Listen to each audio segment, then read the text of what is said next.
Wasting elite talent is an absolute sin. If elite talent is placed in the wrong position, some can excel, most cannot. When the Jacksonville Jaguars played Calvin Ridley out of position, they handicapped his elite season, turning it into merely a good one.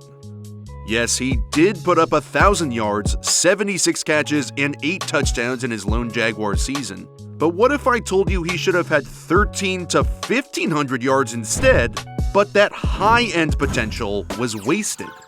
According to Matt Harmon's Reception Perception website and article, the Jags lined him up on the line of scrimmage 78.8% of the time, which led to him facing press coverage 36.8% of his snaps, the third most in the NFL, where his production plummeted.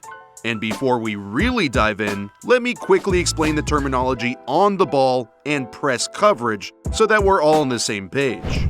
In offensive football, you are required to always have 7 of your 11 players line up on the line of scrimmage. So obviously, the 5 big men are at all times on the ball, and then you can choose to have 2 receivers, 1 receiver and a tight end, 2 tight ends, etc., etc. And whether or not a player lines up on or off the ball requires different sets of skills and defines their respective positions. If we're building a classic archetype dream team lineup, I'll put Julio Jones on the ball as one of my 7.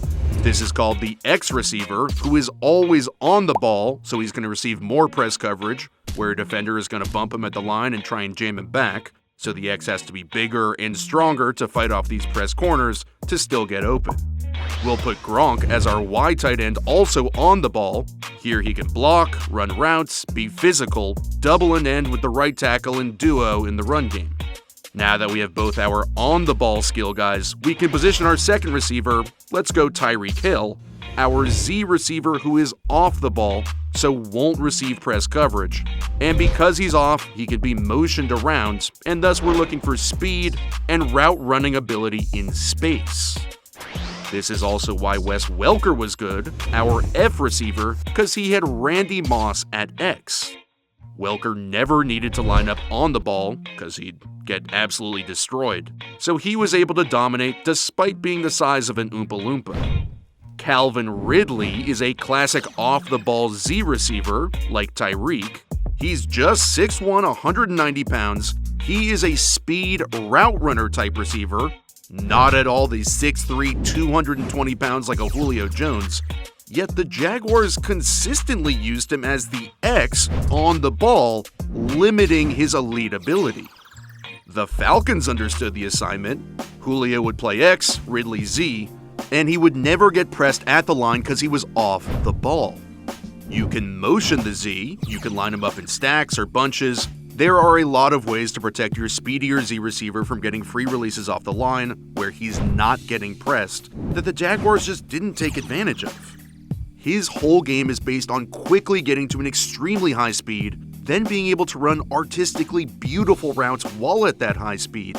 But when he'd get pressed, that speed was neutralized, and he couldn't create the same separation since he's way better in space.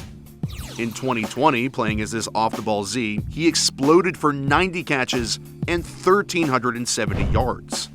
The Falcons used stack and bunch formations to get him free releases, which group receivers together so that teams playing man can't jam each receiver. We can see the cornerback jamming the point, meaning the guy on the ball.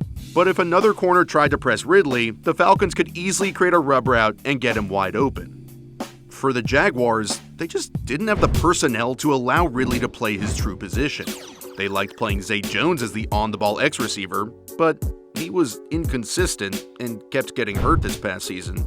And instead of using their tight end Evan Ingram as an on-the-ball Y like Gronk, they like to move him around outside and in the slot and make him more of a wide receiver.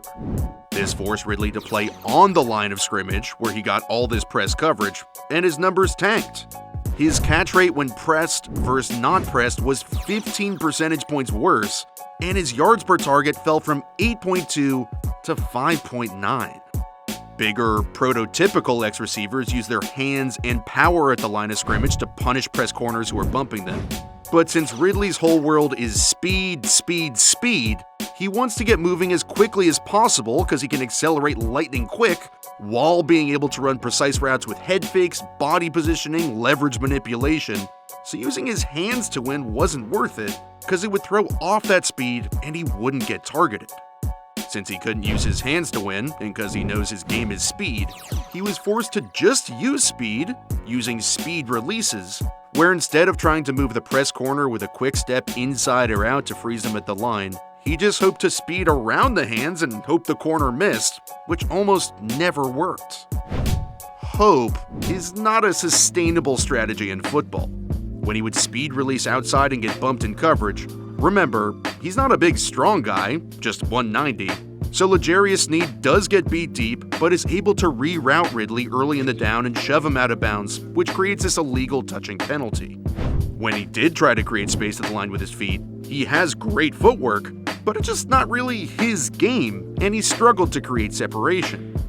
Another issue with playing him on the ball is that defenses know where he's gonna be, so it's easier to create double teams on him. For Tyreek, for Edelman, Welker, any of these off-the-ball guys who can motion everywhere, unless you're literally having two defenders running around with him, which never happens, it's just way too chaotic for your entire defense to stay on the same page.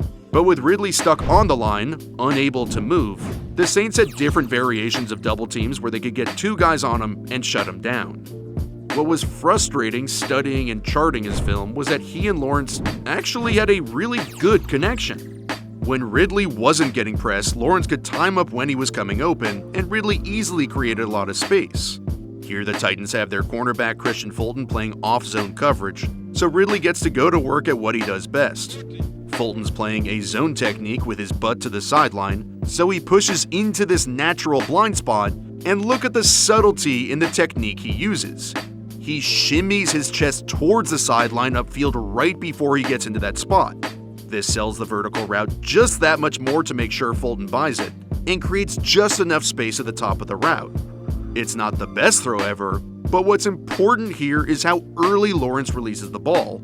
It's before Ridley's turned around. They had a good rapport and chemistry, but the thing is, it all went to hell when Ridley was pressed, because Trevor never knew exactly where he was going to be. Against the Browns, he was actually creating separation against press, but he and his quarterback just weren't on the same page because the timing of the entire offense got thrown off. Ridley found a way to get open against the Browns, where here he uses this quick single release, which is just a step outside, which creates enough space for him to get open, but Trevor doesn't like it, and Ridley is mad. Then against Greg Newsome again, he uses this same release. You can see him push vertical for a step, then break inside, literally the same route. Teams will do this when they see on film something's worked, they know they want to come back to it, but you can see the timing is just off here. A perfectly placed pass paired with Ridley's speed has the potential for a touchdown if he rips through the middle of the field, but the throw is late and comes in behind him. Then he fakes the move inside, goes out with the single, then pretends to come back in, but really goes out.